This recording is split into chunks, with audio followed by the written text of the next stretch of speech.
চাচা, এখানে আসার পরে তোমার হেনাকে নিয়ে তোমার কি মনে হলো?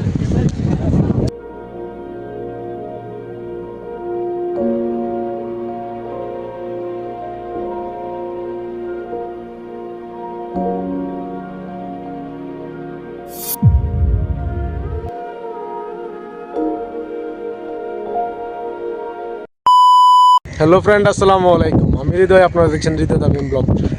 তো অনেক দিনের একটা ইচ্ছে ছিল যে সমুদ্র ঘোরার, তো তেমন একটা টাইমিং মিলাতে পারি নাই বলে কক্সবাজার যেতে পারি নাই, তাই একদিনের ট্যুরে চলে আসলাম বাঁশবাড়িয়া সমুদ্র সৈকতে। তো আমাদের সাথে দেখুন, পুরো ভিডিওটি এনজয় করুন।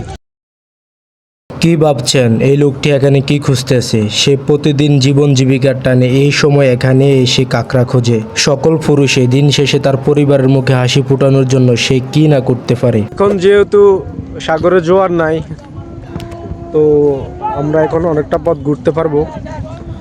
তো আমি এখন যাচ্ছি সামনের দিকে, যেখানে পানি আছে ওই দিকে যাচ্ছি।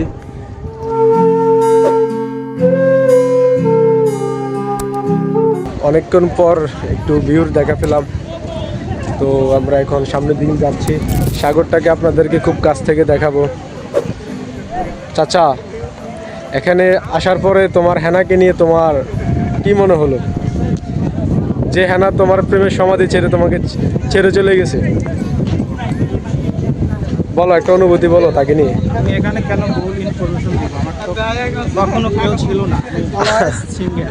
আমি তো জানি তোমার একটা হেনা ছিল, তোমাকে দুঃখ দিয়ে তোমার প্রেমের সমাধি ভেঙে অনেকটা দূরে চলে গেছে। সো তাকে নিয়ে যদি তুমি কিছু বলতা, তাহলে তুমি বলবা না, এটা মানুষের সামনে তুমি রিভিল করবে না, এটাই।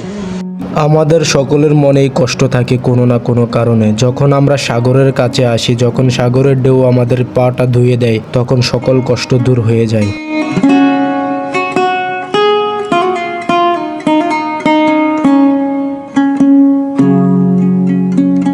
এখানকার মানুষকে জিজ্ঞাসা করলাম এই ফেরিটা এখানে কি করে, তখন ওরা বলল এখান থেকে সন্দ্বীপ যায় প্রতিদিন এই ফেরিটি। কোনো একদিন সন্দ্বীপটাও ঘুরবো ইনশাল্লাহ, সেটাও আপনাদেরকে দেখাবো।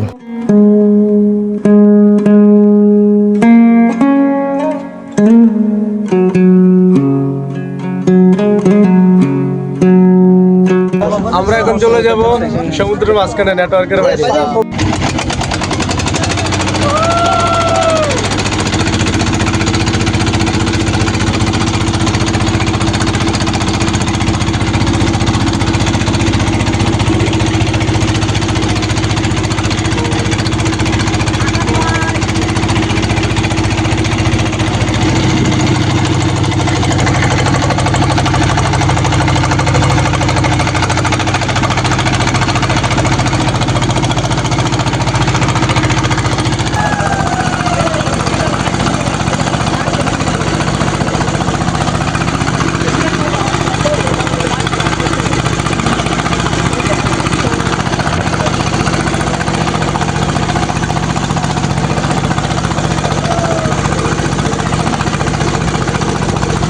বোটে করে পরিচিত অপরিচিত কিছু মানুষের সাথে অনেকক্ষণ সময় কাটালাম সাগরের মাঝখানে। সময়টা বেশ ভালো লাগলো।